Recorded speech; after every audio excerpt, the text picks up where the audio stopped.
Running complaints. Call the show now at 966-JAZZ. That's 966-5299. Toll free 800-790-0415 or soundbytes.org. Now, alongside Steve Ray and Dave Enright, here's Nick Francesco on member-supported Jazz 90.1. And good afternoon to another edition of Soundbites. We thank you for tuning in. I'm Dave Enright. I'm Steve Ray. And I'm Dennis Worster. And yes, Nick is sadly being missed, but no fear, folks. He will be back. We will assure you that. We've had a number of folks, say, is he ever coming back? Yes, he's on the mend. Yep. And it just takes, as we get older, it takes longer Takes a to little heal. longer. That's okay. You just don't bounce back. Take it from me, who's older than dirt anyways. Matter of fact, I keep telling folks I invented dirt. Because it's just the way we are, and I think everybody will realize that. But we've also been passing on the good wishes that he does get back and gets back soon. But until then, we just sort of keep putzing along here. It's true. We're here to take your questions. The number here at the station is 966-5299. You can also reach us toll free, 1-800-790-0415. And if you've got a particular topic that you want us to talk about or discuss of that, hey, you don't always have to have a question, but you might have something else that you might want to know a little bit more about. Please call in and let us know. Meanwhile, one of the things that we're sort of throwing around here is Twitter. It's true. Yeah. They all of a sudden Big week just for Twitter. changed their name, and supposedly that's going to be magically changing everything for Mr. Musk. But apparently he didn't realize that there are literally hundreds of other companies that have a trademark on X for different things, including Microsoft and Facebook. Right. Yeah. And it's like... Well, and in the App Store, Apple has a rule that you can't have an app that has only a single letter. The minimum length for app names is 2 letters. So I'm not sure what he's going to do. Yeah, so that's unusual. He has changed the icon, I think, in the App Store, but I don't know. You should do a double X. Hey, make it 3. Yeah. I don't think that'll help him. I don't think that's going to get the It audience. can't make it any worse for him, that's for sure. Well, you sit there and buy a company and you tank it so bad that you've lost half of what you paid for it? I think he's got a plan. I wish I knew precisely what was going on, but it seems like every other week I'm hearing about a change that sort of comes out of left field, and the next thing that's happening makes me raise an eyebrow and say, okay, I'm not sure what that's about. It's sort of like one of those weird movies where you don't know. It's like a whodunit. And they keep revealing more and more things that are happening, and you're thinking, oh, well, surely this will all start to make sense soon. And then it never quite does. It's like constant cliffhangers. So this is definitely one of those. Yeah, it's amazing what he's going to do. Well, a lot of the folks are going over to Zuckerberg's Threads. To Threads, yeah. Now, Threads had a whole bunch of people that because they brought over what they call the user graph. That's a single user account and then the relationships it has to others. They call that a graph. They brought over the graph from Instagram. Right? Mm-hmm. So Instagram has people, lots and lots of people, and lots of who they're related to. And one of the things you get to leverage when you have somebody that joins is you can say, hey, your friend from Instagram just joined Graph. Wouldn't you like to check out and see what they're saying? Yeah. Or, this celebrity that you follow on Instagram is over here now. So it makes it a compelling thing. And then the network effect happens. And just like, things that catch fire, they just keep spreading. Keep spreading and spreading and spreading. And I think very quickly after it was announced, it got very, very big.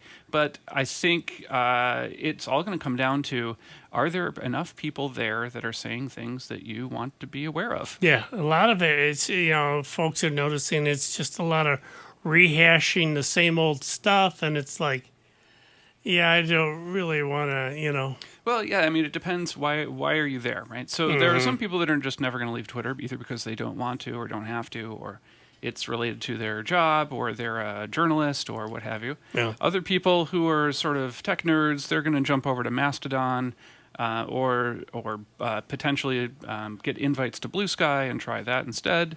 But it's all kind of getting fragmented, and trying to figure out where everything's going to land is a little tricky. It's one of those things where we had a lot of different chat and microblogging services in the late 2000s, and everything kind of centralized around Twitter. And now that it's becoming much more fragmented again, it is one more thing to try and have to figure out. Yeah. All right, tell you what, we already got a caller calling in. Let's talk to Ed from Ithaca. Go ahead, Ed.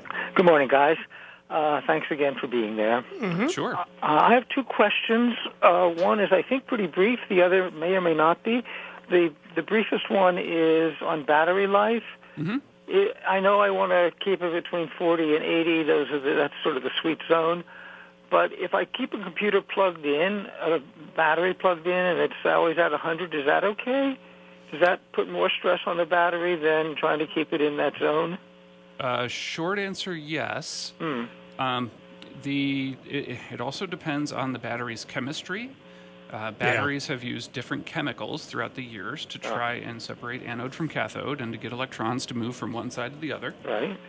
In ye olden days, there were lead-acid batteries that were in all the luggables from the early 80s. Oh, this is a MacBook. Sure, and things have progressed since then, and we've gone to nickel-cadmium and then lithium-ion.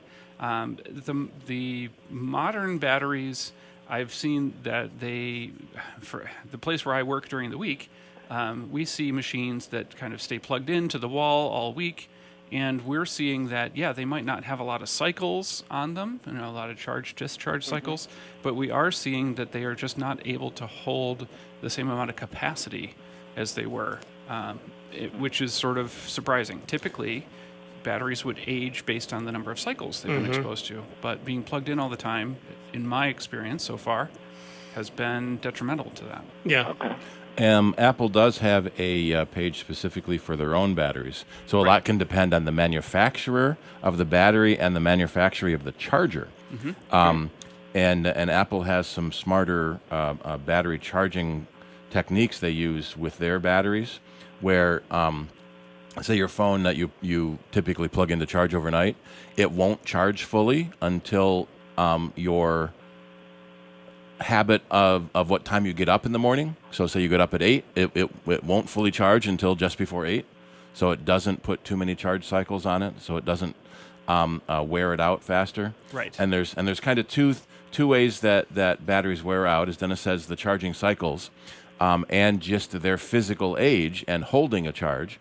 When you store a battery, you should store it at about 50% or less, but not much less. Don't store it below 10%. Right. When you typically with a laptop that doesn't move very often, you would leave it plugged in all the time. Generally speaking, once a month or so, you can drain the battery completely and let it charge completely again to refresh the chemistry. Not refresh. What's the word they use? Recycle. I'm looking at recalibrate. There you go. Yeah. Because there's actually a little tiny CPU chip in the batteries. And for a while, it was a 65CO2, which was the brain of the original Apple II. Right. That was the battery management chip. Smaller. Yeah. But What was nice back in the day is when you could take that battery out of a laptop that's true. and just leave it plugged in, set the battery off to the side, so you weren't worrying it out by putting that many cycles. Yeah. Right. But those days have now gone by the wayside, just like taking batteries out of a cell phone. When the cell phones first came out, you could used to have a backup charger. You could have one sitting in the charger while one was in the phone. Right. And You could constantly switch batteries, but you can't do that anymore. And Apple does have a setting in your settings app to optimize the battery charging and charge limit for iOS 13 and later and macOS Big Sur and later. So that helps keep the battery chemistry from aging prematurely and also from running out of charging cycles. Right. One of the other factors is that do you have many people have other things plugged into their laptops or their other devices.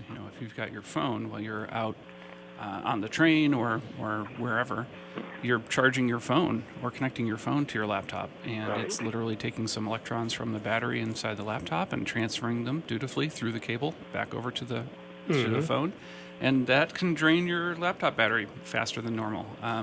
So there are lots of factors involved, but in general, I would say having it connected all the time to the wall is probably not ideal. Okay. And Apple limits charging to 80% when it doesn't need to be charged fully. So Right. it recognizes your patterns. The other issue is heat. Batteries hate heat. Right. We had a couple come into our store this morning, and both of their iPhones that were saying had short battery life. We ran diagnostics on it, and the batteries passed all the testing.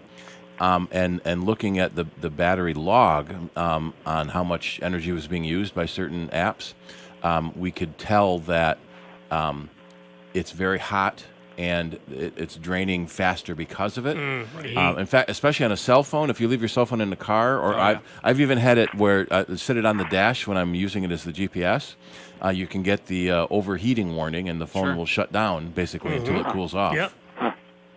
So the ambient range of temperatures is 62 to 72 is the ideal for your battery. Yeah.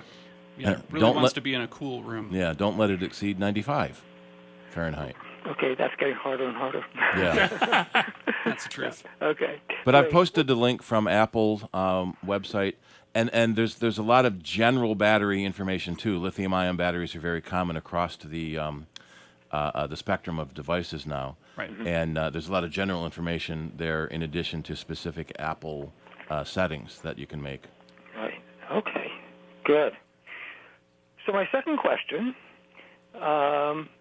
is I have an older brother printer, an MFC 7860, which I just got given to me. It has wireless capacity, but I don't know how to set that up with my computer. Right. Let's see. So the MFC series, I think, is a multifunction copier. Yeah. Right.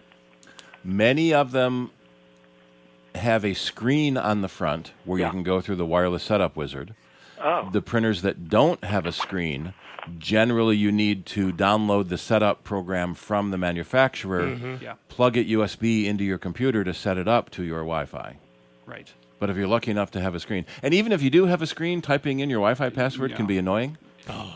So quite often you can download the, in your case, the Brother wireless setup. Go to the Brother page for that specific model printer, Right. and download sometimes they call it wireless setup or network setup, so that you can join your network and type in your Wi-Fi password.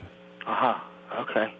One of the factors that comes into play when you're dealing with wireless printing is that sometimes the printers, especially if they might be slightly older, only know how to communicate. They only have the antennas for older Wi-Fi frequencies. 2.4 gigahertz versus the 5 gigahertz. Right. And one of the things that can be a challenge is if your router has those antennas, that's great. If it doesn't, you're going to run into a problem that the printer is never going to feel like it connects to the network, no matter how much you tell it about it. Yeah. But it's important to keep that in mind. I've also seen on a Brother printer that I had in the past that the printer would fall into a deep sleep mode, and just simply getting information from across the wireless network wasn't always enough to wake it up, You'd have to actually hit a button on it to wake it up. which was annoying because then you'd have to get up out of your chair, walk over to the printer, Go to the other side of the room. grumble all the way over, Yeah. stab the button with your finger, and then wait for it to wake up, and then wait for it and be annoyed at it and tap your foot while you're waiting for it to wake up, and then the print to finally come out. One of the things we've seen in the Eero routers that we sell is there's a troubleshooting section in the Eero app where you can turn off 5 gigahertz temporarily. Yeah. And that will allow a 2.4 only device to join the network. And then it turns itself back on. We So see- 2.4 gigahertz is... It's the older. It's the older standard. It's often called the junk band. Everybody uses 2.4 gigahertz, so it's very crowded. So the 5 gigahertz band and now the 6 gigahertz band is coming online. Is less crowded, but doesn't go through walls as well. Right. The lower Yeah. the frequency, the better it goes through walls. So if you have a lot of walls in your house, 2.4 might be better. But if you have a lot of devices in your house, 2.4 might not be good, and it'll switch to 5. Right. Most modern devices will automatically switch to the best signal they can find. But yeah, check in with brother, check the manual. Chances are good that it's probably still in the 2.4 gigahertz range. So just that's something to keep in mind. Yep. Okay, great. Well, thank you so much. Appreciate your help and for being there. No Yep. problem. If you have any other questions, or if things go really well and you want to call back and brag about it, be sure and call us back. Okay, thanks. Yep. Bye. Yeah, some of the printers will have a multi-line, multi-function screen where you can do things really easily. I've seen a couple of printers have just a one-line screen. Yeah. And that's really tricky to type Please in enter your passwords. password. Here's the first character. A. Tap the button. B. Yeah. Tap the button. C. So if the first letter in your password is say a T, you've got to hit All those other letters. right to get down to the T's. Roll through to the T. They and go then all the way back select up it. to an A. Yep. And if you've got upper and lowercase, that can be its Yep. own challenge. So yeah, if you're getting paid by the hour, do it that way. Yeah. If you're getting paid by the job, go get the utility, plug Yeah. it in with USB, get it all set up, and then let it rip. Wireless printing is one of the most common requests that I've had from consulting clients Yep. for years. Everybody gets really excited when they don't have to get up out of the lounger and they hear the printer kick on from the other room. They think, oh, I'm living in the future now. This is fantastic. And companies have tried to make setting up wireless printers easier. Lately, they require you to download an app Yeah. for iOS or Android and then scan a barcode or QR code on the printer. Yes. So then it reads your Wi-Fi settings from your phone and can put them into the printer. Right. That way you never have to type it in. You never have to remember which network am I connected to. Yep. It kind of just inherits the settings that came from the phone. There's a new unsettling trend Okay. in some printers, especially we've seen from HP. Yes. If they have an E in their name, Okay. that's might be one to look out for. So C is color, D is duplex, Duplex, N is W network. network, W is wireless, Right. T is extra printer tray. extra tray. Yep. E is eek. So many times the printers require an internet connection to the printer. Even if you're only going to print USB, it requires a full-time internet connection. What do they want that for? They want that so they can monitor your ink status because Okay. you're required to subscribe to monthly or 6-monthly ink tank purchases. Yuck. Oh, hell no. Which, if you print a lot, it's kind of nice It that could be convenient. right. It maybe. knows you're going to run out of ink, so it just shows up in the mail. Right. But that's very, very annoying. And the fact that a lot of people don't necessarily need the printer on the network; they just want to plug up Wi-Fi. Yeah. Yeah. And that's how we found out about this. A customer lived very rurally, and her only internet was Satellite. cellular okay. hotspot from Sure. her phone. Uh-huh. So she rarely got on the internet on her computer, and her printer stopped working after 5 or 10 pages, and printed out this thing that said "connect to the internet." No. I don't think so. Yeah. Yeah. Yikes. All right, let's go back to the phones. We got Vivian from Honeyway. Go ahead, Vivian. Hi. Thank you for taking my call. I have received an email from Google that says, "Dear customer, your Google storage is full." And I usually am on DuckDuckGo. I use Macs, and so I went to it and it said, I can get 50 gigabytes for free if I give them my information. So I went online, but one of the things that they wanted was a credit card number. So I didn't know if this was legit or not. Well, maybe. So Google does offer additional cloud storage. That's true. If you're using Google Cloud. So that's the first thing. Do you have like Google Drive or Google Photos that you're using Google Cloud services? I'm not anymore, really. Okay. So it may still be running unless you specifically turned it off. in your computer. I didn't Right. turn it off, no. So it could be a legitimate message, but there's a lot of fake messages like this too. Yeah. So Right, you right. want to That's why I log wanted into to your call you. you want to log into your Google account directly, one.one.google.com, and it will tell you how much disk space you're using. You get 15 gigs free, and you can buy more.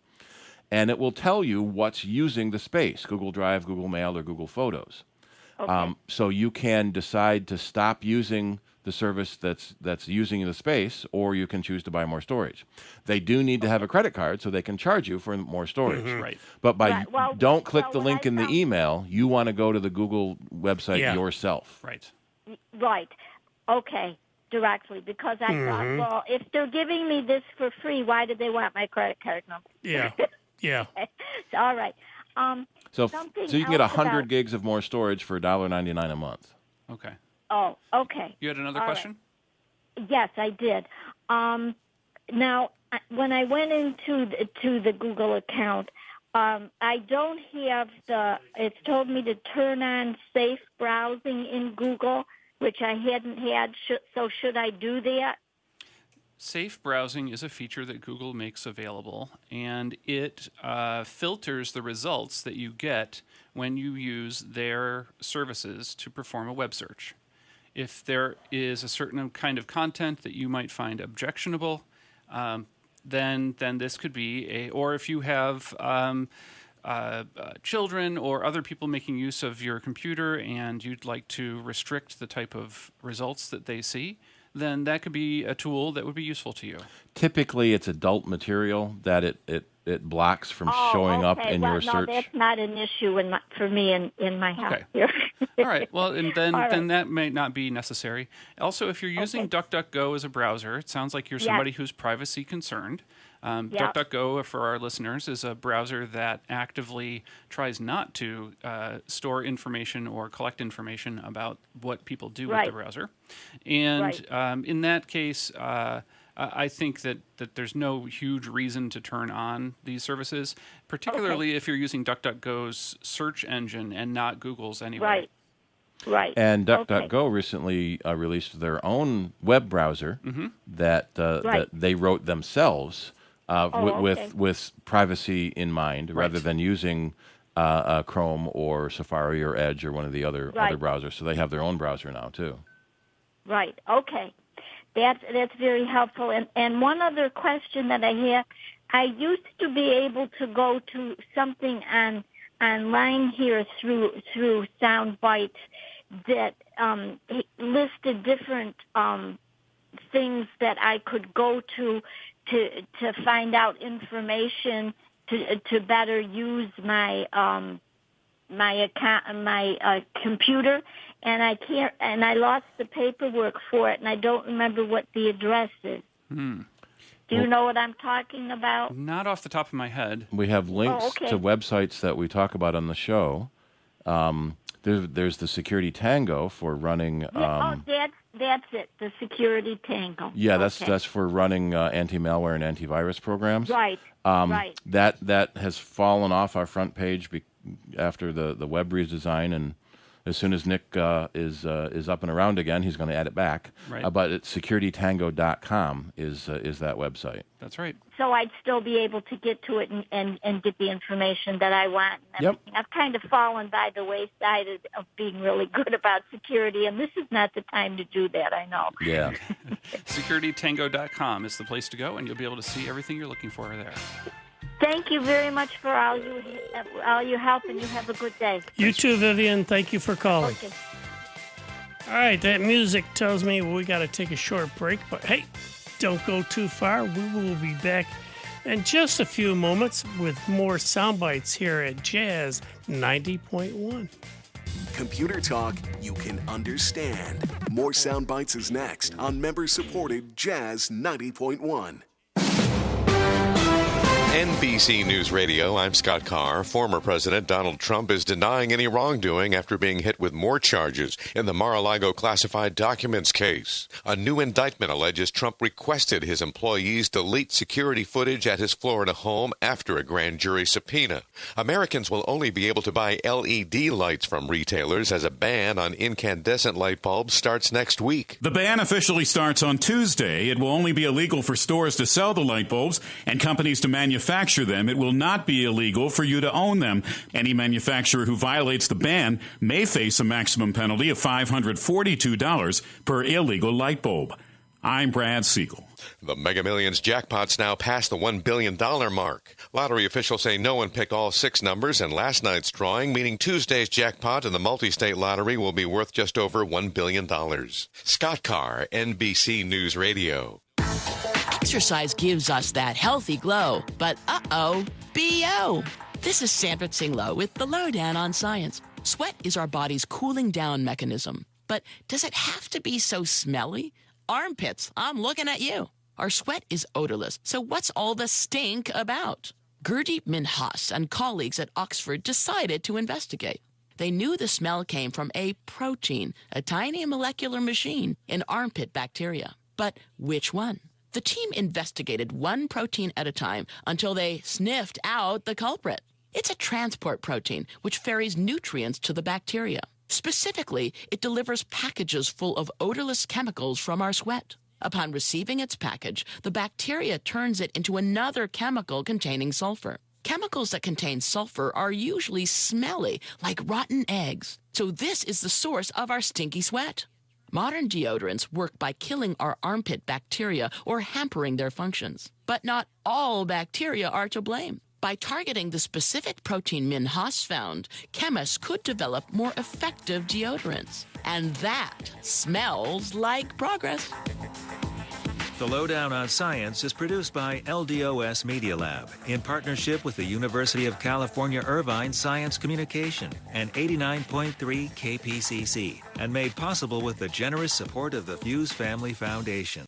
Jazz 90.1 is supported by our members and Concerts at Point of the Bluff, presenting Rock of the 70s, featuring the Guess Who and Atlanta Rhythm Section, Saturday, July 29th, 3:30 p.m. at Concerts at Point of the Bluff and Hammondsport on Keuka Lake. Gates open at 2 p.m. All shows at Concerts at Point of the Bluff take place under an open-air pavilion. For more information regarding purchasing tickets, VIP lounge passes, and early access wine tasting tickets, you may visit concerts@pob.com. That's concerts@pob.com.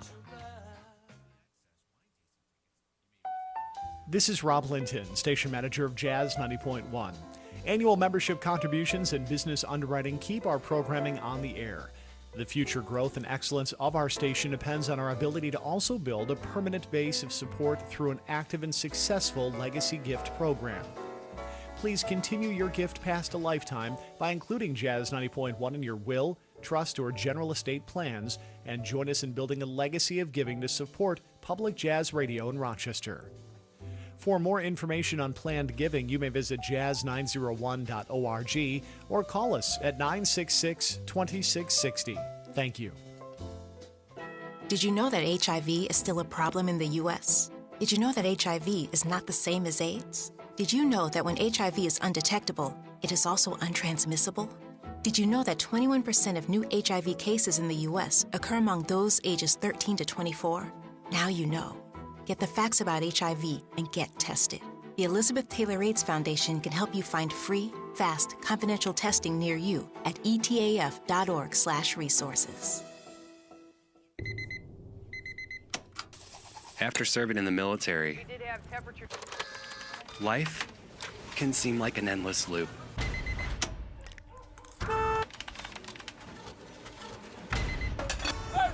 But the cycle can be broken.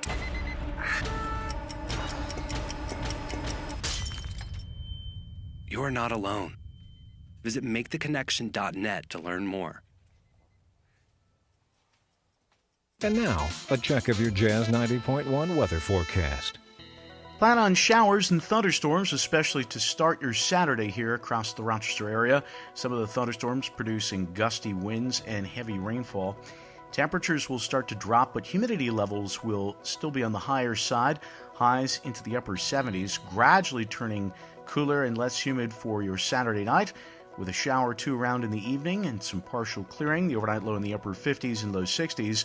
Sunday looks like a winter from hilltop to lakeshore with an ample amount of sun, highs in the mid-70s. I'm meteorologist Josh Nichols for Jazz 90.1. And currently right now we've got some light rain, 71 degrees out at the airport, and 67 here at member-supported Jazz 90.1. This is Jeff Harris. Please join me every Sunday at 5 to 7 p.m. for Classic Blues, right here on member-supported Jazz 90.1. And welcome back to this edition of Sound Bytes. I'm Dave Enright. I'm Steve Ray. And I'm Dennis Worster. And tell you what, we'll go right to the phones. We got Larry from Fairport who's been patiently waiting. Go ahead, Larry. Yes, I have a question about Microsoft Word spell checker. Okay. I have an older version. I think it's a 2013 version of Microsoft Word. I wrote a nice document up and wanted to check the spelling, and I went to the review pull-down tab, hit the review pull-down tab. A little window comes up and says, spell check is complete. And there was no mistakes, which I know is not true at all. I'm a horrible speller. So I tried numerous times, looked at different menu options about spell checker, and it never seemed to come up and give the underline when you spell a word wrong. Mm-hmm. I then I sent it via email to another machine, to another person, and she went through it and it did the same thing. It did not show all the mistakes. So is there a setting or something that I'm missing, or what could possibly be going wrong here? Yeah. Is this Word 2013 for Windows? Yes. Okay. So I think there are two different methods by which you can check the spelling. In early, and I'm talking like 1990s, back in the 1900s versions of Word, spell check was a function that you would start, and then it would take a look at the document, and it would roll through each word and compare it against its internal dictionary, and then let you know if there was something that showed up that wasn't in the dictionary the way they was expecting to see it. As time went on, Microsoft created a secondary feature called auto check, or check spelling as you type, I think was the phrase that they look for. And I think that's a tool that could be helpful for you. In Microsoft Word 2013, the instructions that I found online quickly while I was listening to your question were once you have Word open, going to the File menu and choosing Options, and then Proofing, and then there's a checkbox for Enable Check Spelling as you type. And then when you click OK, what should happen after that, once you have your document open, is any word that Microsoft thinks is not matching its internal dictionary, whether it's a misspelling or whether you're just using a very esoteric and unique word, should receive a little red squiggle under it. Okay. That's what we expect the behavior to be. Okay. Well, one of the problems I'm finding is that since 2013 has been unsupported, they've removed a lot of the information from their website. So I got to go to third-party websites. Believe it or not, we do research these things in real time. Yeah. Do you have the ribbon or button bar at the top? I forget when they added that. I'm really not sure what that. A whole bunch of extra buttons under the menu. Quick question for you, though. Do you have a Chrome account? No. You don't use Google Chrome? Yeah. Oh, wait. Yeah, they do have a Yeah. You could use a different word processor. That's another choice. I mean, you could always try reading, because Chrome, you can go into Google Docs, pull the document in there, and see if it'll spell check it there. Okay. Yeah. And then, in Word 2013, there is a spelling and grammar window that should come up when you hit F7. Right. And that is the window I think you're looking for that goes through word by word and stops on the misspelled words. F7. And it's in the review button in the button bar. Right. It's also possible that your misspelled words are also legitimate words. Right. I do that all the time. Yeah. I get from and form backwards all the time. Oh, sure. They're both words. They're both words. Word They're both can't spelled tell right. Yep. necessarily what you meant. Nothing wrong with them. In fact, that happened in the cider mailing. That we had our annual picnic, and it said bring your swimsuits because of the pool. Except I forgot the L. Okay. There's a heated pool Yeah. without an L. Yikes. I'm going to leave my swimsuit at home. But my spell checker didn't stop because that was a word. Well, it makes for a good story anyway. Yeah. Well, it just shows me how much we've come to depend on Yeah. software to help us on stuff because just about helpless. I would love to go and get into a time transporter and go back to when I graduated from college, and I won't tell you when. And with a copy of Microsoft Word, I wouldn't have needed to. I could have spent a lot less time on doing lab reports. For sure. For sure. And we were a lot more careful about our typing because a lot of professors didn't like whiteout. Oh, So if you're old enough to remember what whiteout is, yes. you could white out your mistake and type over top of it. So if you made a mistake, you had to retype the whole page. For those kids out there, it's like nail polish, but white. Yeah, paint, it's white paint you put on a misspelled word on your typewriter. Yeah. So that you could type over top of it. And it was invented by Mike Nesmith's mom. Yeah, from the Monkees.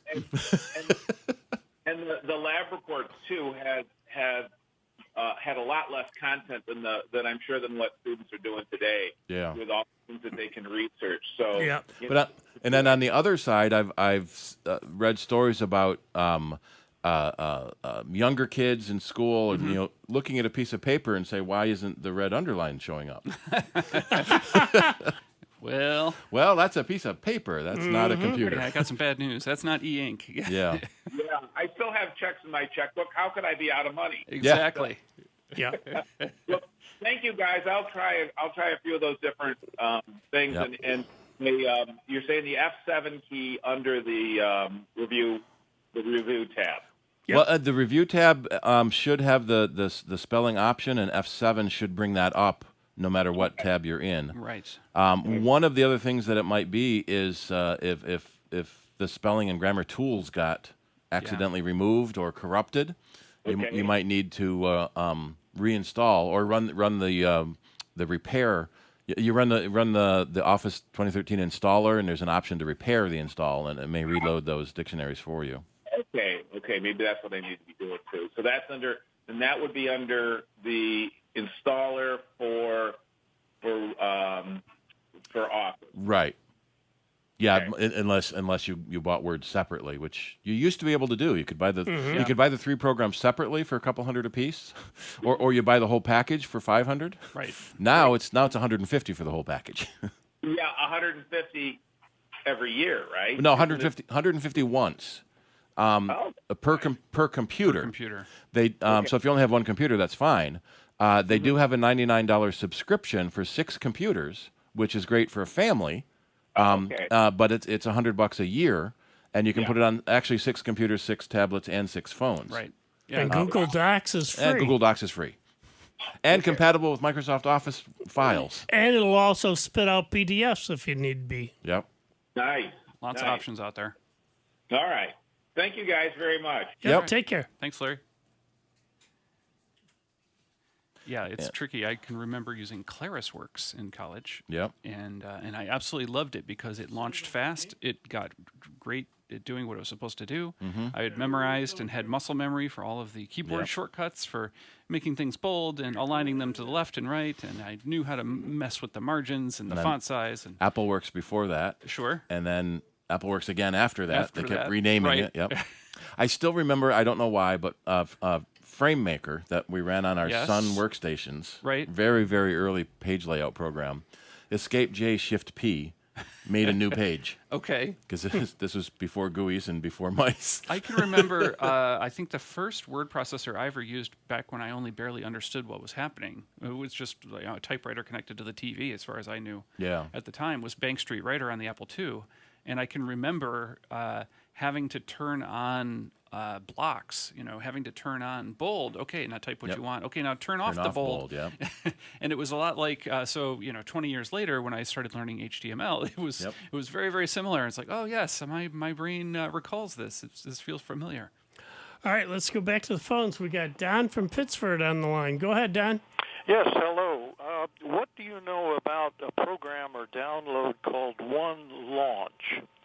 I encountered this in trying to download a PDF for some printable calendars, monthly calendars. It was installed on my computer, put in a whole new tray line of items, and then since then my PC has failed to communicate with my Epson printer. I uninstalled, using install uninstall on Windows 10, the One Launch program, and the problem continues.